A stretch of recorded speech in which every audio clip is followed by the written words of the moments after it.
Os jornais, como estavam muito censurados politicamente, eles vão investir muito no setor de economia, que era pouco desenvolvido nesse período e que vai ter um grande desenvolvimento a partir do regime militar. Falar de economia nos jornais era importante para os militares e para os jornais também, porque não podiam praticamente falar de política.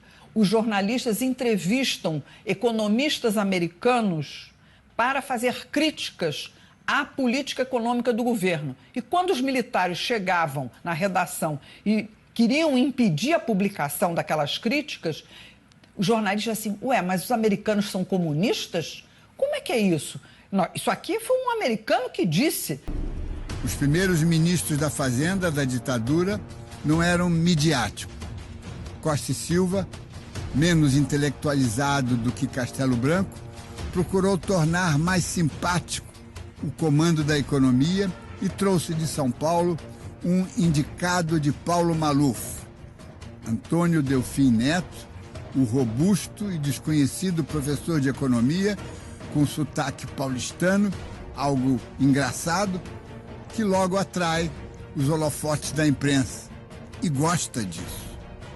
O Delfim sempre foi um político e ele conversava muito com os jornalistas.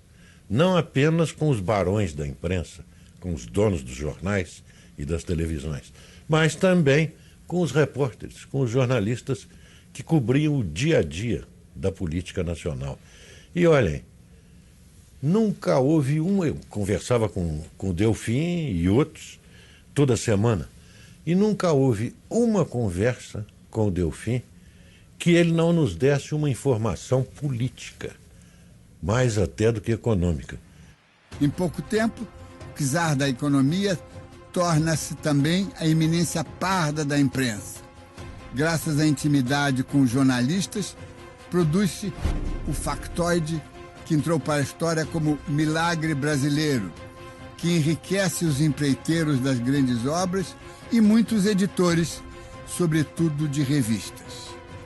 Fascinada pela demagogia de Delfim Neto, a mídia omite-se, jamais questiona seus truques e suas mágicas. O meu ponto de vista é de que o Brasil tem que embarcar agora num novo modelo de desenvolvimento industrial, e esse modelo está sendo desenvolvido e está sendo posto em prática por este governo. O milagre brasileiro começou no governo Garrastazu Médici. Havia um coronel muito inteligente, virou general depois, o Otávio Costa, que dirigia a assessoria de relações públicas do Garrastazu Médici. E esse coronel, inteligente, capaz, competente, ele é que criou a história do milagre brasileiro, graças ao trabalho do Delfim. Lógico, o Delfim fez a economia brasileira andar nos trilhos. Então esse coronel engendrou toda aquela campanha do milagre brasileiro, do Brasil, ame-o ou deixe-o. E toda aquela pataquada que eles fizeram, mas parece que convenceram muita gente. No final da década de 70, parte do empresariado começa a se mobilizar contra a política econômica implantada por Delfim Neto.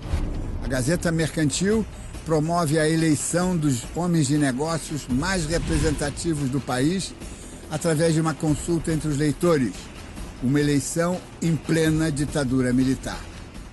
Isso foi em 1978, época em que havia grande agitação nos bastidores políticos em torno da sucessão presidencial, por causa do pacote de abril, que determinou o fechamento do Congresso, e o descontentamento dos empresários, que já vinha desde anos atrás com a situação de asfixia econômica e política.